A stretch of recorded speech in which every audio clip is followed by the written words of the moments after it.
பொதுவாவே வந்துட்டு கொரியன்ஸை பொறுத்தளவு எத்தனையோ ஹாரர் படங்கள் இருக்கு. ஃபோக் ஹாரர் இருக்கு, கிளாசிக் ஹாரர் இருக்கு, வெஸ்டர்ன் ஸ்டைல் பாடி ஹாரர் இருக்கு, அப்புறம் மாடர்ன் ஹாரர் படம் நிறைய வருது. பட் வந்துட்டு கொரியன் படங்கள், ஜப்பானீஸ் ஜே ஹாரரா இருக்கட்டும், ஸோ இதுலலாம் என்னன்னா அந்த மேக்கிங் இருக்கு பாருங்க. ஒரு சாதாரண ஸ்டோரியை கூட அவங்க வந்துட்டு மேக்கிங் வைஸ் ஸ்கிரீன் பிளேயா இருக்கட்டும், அந்த அவங்க அதுல போடுற அந்த மெனக்கடல் இருக்குல்ல, அந்த பர்ஃபார்மன்ஸா இருக்கட்டும், ஆர்டிஸ்ட் அந்த டைரக்ஷன் இருக்குல்ல, அட்லீஸ்ட் பெஸ்டா இருக்கும் அவங்களோட ஃபில்மோகிராஃபி எல்லாமே. ஸோ அந்த மாதிரி அதனாலதான் வந்துட்டு உலகம் ஃபுல்லா அந்த கொரியன் படங்களுக்கும் இந்த ஜாப்பனீஸ் படங்கள், ஸோ இதுக்கெல்லாம் வந்துட்டு ஃபேன் பேஸ் அதிகம். ஸோ அந்த மாதிரி ஒரு இண்டஸ்ட்ரியில இருந்து இப்போ ரீசெண்டா அவங்களோட ட்ரெடிஷன் அந்த என்ன சொல்றது அதை ஃபாலோ பண்ணி வந்திருக்கக்கூடிய ஒரு ஹாரர் படம் தான் இது. ஹாரர் படம்னு சொல்லலாமா, இல்ல சைக்கலாஜிக்கல்னு சொல்லலாமா, பல விஷயங்களை உள்ள அள்ளி போட்டு சும்மா ஒரு அப்படி ஒரு கலக்க மிக்ஸ் பண்ணி ப்ரெசென்ட் பண்ணியிருக்காங்க. ஸோ அந்த மாதிரி ஒரு படம் தான் த நாய்ஸ். ஸோ அந்த படத்தோட ரிவ்யூ தான் இப்போ நம்ம பார்க்க போறோம். So guys, once again welcome to Movie maths.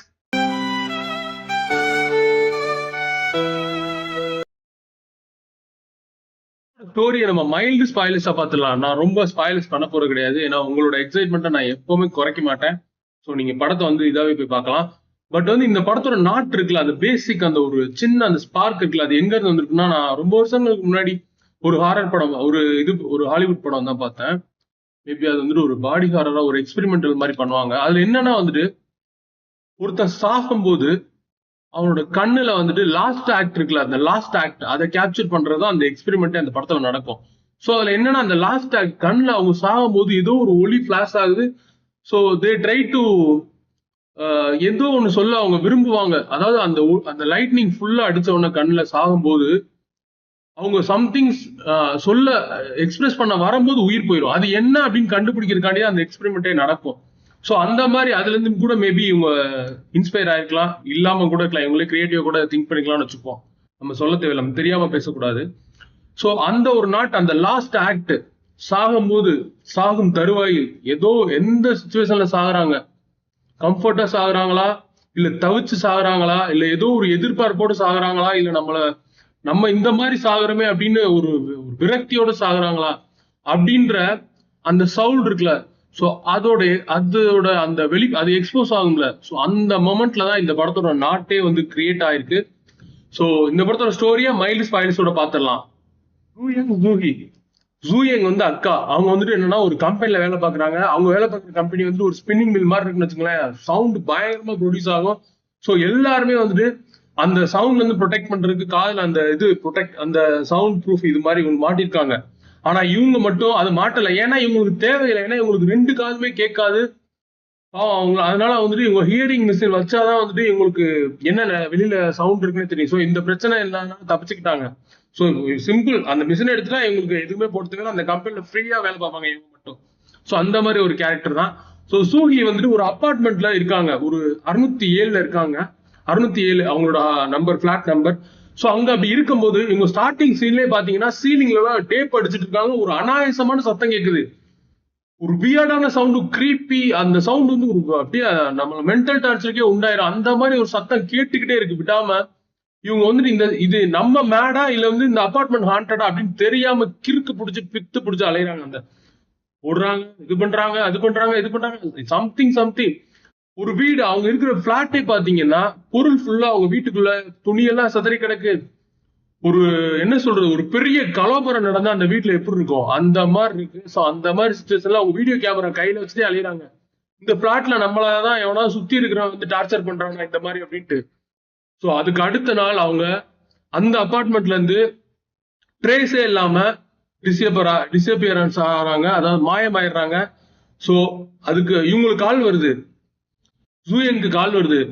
Madam, நாங்க வந்துட்டு போலீஸ் டிபார்ட்மெண்ட்ல இருந்து பேசுறோம், உங்களோட சிஸ்டர் ஜூஹி வந்துட்டு என்னன்னே தெரியல, phone out of reach, office போல. ஸோ அது என்னன்னு தெரியல, நீங்க போய் உடனே உங்க வீட்டுக்கு போய் பார்த்துட்டு எங்களுக்கு இன்ஃபார்ம் பண்ணுங்க அப்படின்னு சொல்றாங்க. ஜூயங் அங்க இருந்து அவசரமா தங்கச்சிக்கு என்ன ஆச்சோன்னு ஒரு மாதிரி பயந்துகிட்டு படபடப்புடைய கிளம்பி அந்த வீட்டுக்கு போறாங்க. 607 பிளாட்டுக்கு போயிட்டு உள்ள ஓபன் பண்ணி பாக்குறாங்க. உள்ள இந்த மாதிரி பொருள் ஃபுல்லா வந்து அங்கங்க இதா இருக்கு. நமக்கே இருக்கும்ல, என்னங்க ஒரு வீட்டுல இப்படி இருக்கு, என்னங்க நடந்துச்சு, எவனும் வந்து எதுவும் பண்ணிட்டானா, கொலைகளை பண்ணி போட்டானா, இதுல என்னதான் ஆச்சுங்க அப்படின்ட்டு ஒரு மாதிரி தேட ஆரம்பிக்கிறாங்க. ஸோ இவங்க தேடல் அப்படி ஆரம்பிக்கக்கூடிய அந்த தேடல் ஃபைனலா எங்க போய் முடியுது அப்படின்றதான் இந்த படத்தோட மொத்த கதையே. ஸோ இந்த படத்துல உள்ள பாசிட்டிவ்ஸ் அண்ட் நெகட்டிவ்ஸ் பார்த்துடலாம். கிம் சோ ஜின் இவங்க தான் இந்த படத்தோட ஒரு இயக்குனர், அதாவது ஒரு டெபியூட்டன்ட் தான், ஃபர்ஸ்ட் படம் இவங்களுக்கு. ஏற்கனவே வந்துட்டு டிவி சீரிஸ் ஒன்று டைரக்ட் பண்ணியிருக்காங்க, அது போக ஷார்ட் பிலிம்ஸ் நிறைய டைரக்ட் பண்ணியிருக்காங்க. ஸோ இவங்க இந்த படத்தை பிரசன்ட் பண்ண விதம் ரொம்ப நல்லாவே இருந்துச்சு. குறிப்பா வந்து ஜாங் இன் ஹி அப்படின்ற 2 கேரக்டர். ஜாங் இன் வந்துட்டு இந்த அபார்ட்மெண்ட்டோட ஒரு செக்ரட்டரி, ஒரு சேர் உமன். இவங்ககிட்ட தான் அங்க ஏதாவது குறை நிலைகள்னா போய் மக்கள்லாம் சொல்லணும், அங்க இருக்கிற டெனன்ஸ், அப்புறம் அங்க வீடு வாங்கியிருக்கவங்க இவங்கெல்லாம். ஸோ இவங்க கேரக்டரையும் அந்த ஹி அப்படின்ற இன்னொரு கேரக்டர், ஒரு லேடி கேரக்டர். ஸோ இந்த 2 கேரக்டரை இவங்க போர்ட்ரேட் பண்ண விதம் இருக்குல்ல, அதாவது நல்லவங்க மாதிரி காமிச்சு இந்த கிராஸ் இந்த எட்ஜு கொண்டு வருது, இவங்களை கெட்டவங்க மாதிரி காமிச்சு இந்த எட்ஜு கொண்டு வருது. ஸோ இந்த 2 கேரக்டர் போர்ட்ரேட் பண்ண விதம் நல்லாவே இருந்துச்சு. ஸோ அது மட்டும் இல்லாம வெறும் ஹாரர் எலிமெண்ட்ஸ், ஜம்ப் ஸ்கேர்ஸை மட்டும் நம்பி இல்லாம படத்துல அந்த ஸ்கிரீன், அந்த ஒரு ஹாரர் அந்த ஃபீல் இருக்குல்ல, அதை வந்துட்டு ஒரு ஸ்லாஷரோட மிக்ஸ் பண்ணியிருப்பாங்க. ஒரு ஸ்லாஷர் ஹாரர் 2 சைக்கலாஜிக்கல் 3ஐயும் மிக்ஸ் பண்ணி இந்த ஸ்கிரீன் பிளே அவங்க பிரசன்ட் பண்ணியிருப்பாங்க. அது ரொம்ப நல்லாவே இருந்துச்சு. ஸோ அதுக்கு அடுத்து வந்துட்டு இந்த படத்துல ஒரு முக்கியமான அந்த பிளாஷ்பேக் சீக்வன்ஸ் எல்லாம் பிளஸ் பாயிண்ட் தான், அதுவும் நல்லா இருந்துச்சு. அடுத்து சினிமாட்டோகிராஃபி, அந்த ஒரு டார்க் தீம் ஹாரர் 2ஐயும் கலந்து அந்த அந்த ஒரு அந்த அந்த அபார்ட்மெண்ட் அவங்க கொடுத்துருக்கக்கூடிய அந்த லாங் ஷாட், ஒயிட் ஷாட்ஸ், அப்புறம் நம்ம கதாநாயகிக்க கூடிய அந்த க்ளோஸ்அப் ஷாட்ஸ், அப்புறம் அந்த ஹாரரை ஃபுல்லா ஹைப் பண்ணி காட்டக்கூடிய அந்த ஷாட்ஸ் எல்லாம் ரொம்ப நல்லாவே வந்திருந்தது. மெயினா இந்த படத்துக்கு ஃபர்ஸ்ட் ஹீரோனே நான் சொல்லுவேன், ஹீரோ ரேஞ்சுக்கு சொல்லுவேன்னா இந்த படத்தை தாங்கி நிப்பாட்டுறது முக்கியமான ஒண்ணு சவுண்ட் டிசைன் தான், பேக்ரவுண்ட் மியூசிக் தான். சும்மா ஒரு சில இடங்கள்லாம் மியூட்டா விட்டுருப்பாங்க, மியூட்லயே மிரட்டிருப்பாங்க. மியூட்டா இருக்கிறதான் பயம். உண்மையான ஹாரர்னா அதுதான். நீங்க யோசிச்சு பாருங்க, எங்கேயுமே ஒரு பயங்கரமான இடத்துல பேக்ரவுண்ட் மியூசிக்கோட நம்ம பயந்துகிட்டு இருப்போம். நிசப்தமா சைலண்டா இருக்கிற இடத்துல ஒரு பயங்கரமான ஒரு இது இருக்கும், ஒரு ஒரு ஒரு ஹாரர் மாதிரியான ஒரு ஃபீல் இருக்கும். அதை வந்து இந்த படத்துல ரொம்ப அழகா வந்து எடுத்திருக்காங்க.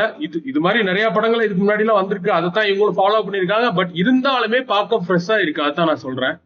ஸோ அடுத்து பர்ஃபார்மன்ஸ், ஆக்டர்ஸ், நடிகர்கள் எல்லாருமே சரி இந்த கதைக்கு என்ன தேவையோ அதை நல்லாவே பர்ஃபார்ம் பண்ணிருக்காங்க. குறிப்பா கேரக்டர் லீ சுபின், அப்புறம் ஹான்சுவா, இவங்க 2 பேருமே அந்த அக்கா தங்கச்சி 2 பேருமே நல்லா பண்ணியிருந்தாங்க. அப்புறம் அந்த பாய் ஃப்ரெண்டா வரக்கூடியது, அப்புறம் அந்த அபார்ட்மெண்ட் சேர் உமனா வரக்கூடியவங்க. ஸோ அவங்க எல்லாமே நல்லா பர்ஃபார்ம் பண்ணியிருந்தாங்க. பிளாஷ்பேக்ல வரக்கூடிய அந்த ஆக்டர்ஸா இருக்கட்டும், எல்லாருமே பர்ஃபார்மன்ஸ் வைஸ் நல்லதுதான்.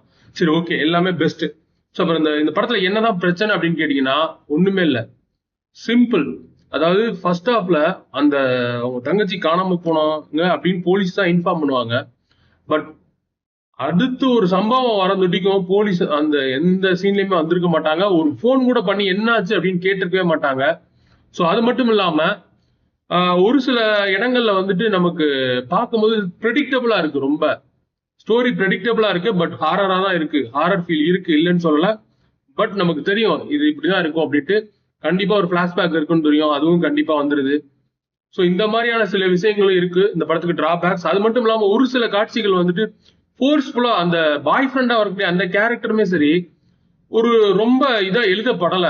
இந்த கதாநாயகி, அப்புறம் அவங்களோட அந்த தங்கச்சி கேரக்டரு, அப்புறம் அந்த இன்னொரு 2 கேரக்டர், 4 கேரக்டர் தான் மெயினா இருக்கே தவிர மித்த கேரக்டர்லாம் வந்துட்டு ஒரு இந்த படத்தை வந்து ஏதோ ஒரு சம்திங் பண்ணணுமே அப்படின்னு பண்ண மாதிரி இருக்கு மேலோட்டமா. ஸோ இதெல்லாம் இந்த படத்தோட டிராபேக்ஸ் தான். அது மட்டும் இல்லாம ஃபார்மேட் அடிச்சு துவச்சு போட்டா அதே ஃபார்மேட் தான், ஸ்டோரி ஸ்கிரீன் பிளே எல்லாம் பழசு தான், புதுசா எதுவுமே இல்லை. பட் இவங்க ஒர்க் பண்ணது அந்த ஸ்கிரீன் பிளேலையும் இந்த ஸ்டோரி அந்த ஸ்கிரீன் பிளே நரேட் பண்ண விதமும் நல்லா இருந்துச்சு பார்க்க. சரி, ஓகே, இந்த படத்துல வந்து செக்ஸுவல் சீன்ஸ் எதுவுமே கிடையாது, ஃபேமிலியோட பார்க்கலாம். பட் இந்த படம் ஒட்டு மொத்தமா பார்க்கலாமா வேணாமா அப்படின்னு கேட்டீங்கன்னா இப்போ நம்மளோட அந்த ஸ்ட்ராபெரி ரேட்டிங் வரும், அதுல பாருங்க.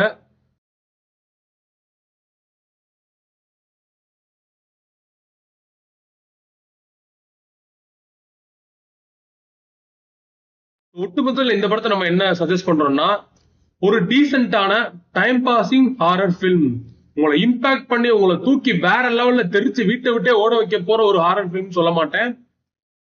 பட் ஒரு டைம் பாஸ் ஹாரர் ஃபிலிம், ஒரு நல்ல குட் வாட்சா தான் இருக்கும். ஸோ தேங்க்ஸ் ஃபார் வாட்சிங். ஸோ மீண்டும் ஒரு அடுத்த எபிசோடில் ஒரு தரமான ஒரு படத்தோட சந்திப்போம். So thank you. மறக்காம சப்ஸ்கிரைப் பண்ணுங்க, லைக் பண்ணுங்க, ஷேர் பண்ணுங்க.